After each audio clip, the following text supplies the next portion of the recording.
Bonsoir tout le monde, bon début de semaine. Alors, avant de parler des opérations de déneigement, il faut d'abord aller à Toronto où un avion s'est carrément renversé à l'atterrissage.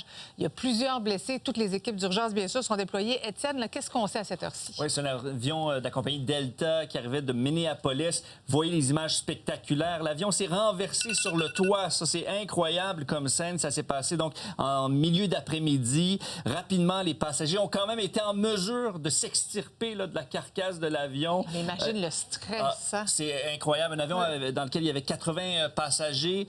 15 personnes ont quand même subi des blessures relativement mineures, selon certaines sources. D'autres disent qu'il y en a qui sont dans un état critique. C'est à voir. Mais voyez l'ambiance lors de la sortie de certains de ces passagers. Il y en a un qui a filmé la scène. Voyez comment ça s'est passé. We're in Toronto. We just landed. Our plane crashed.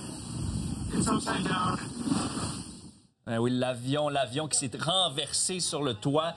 Donc, ça se serait passé, donc on l'a dit, lors de l'atterrissage. Il y avait de forts vents tout au long de la journée à Toronto, autour de l'aéroport. Il y avait également des accumulations de neige sur la piste. Et selon un expert à qui j'ai parlé, il y a évidemment un lien à faire entre les deux, selon lui. Moi, j'ai pas de souvenir d'avoir vu un avion sur le dos comme ça à cause du vent, là. L'enquête nous le dira, là, mais je pense que c'est peut-être juste une surprise, là, qu'il y avait peut-être plus de neige que prévu sur la piste avec les bourrasques de vent et tout ça, mélangé avec une petite rafale qui était peut-être plus forte que ce que le rapport météo disait là, 10 minutes avant ça. Les évacuations, on en fait tout le temps au simulateur, puis nos agents de bord sont prêts aussi, mais on le fait sur une cabine qui est du bon sens aussi, là.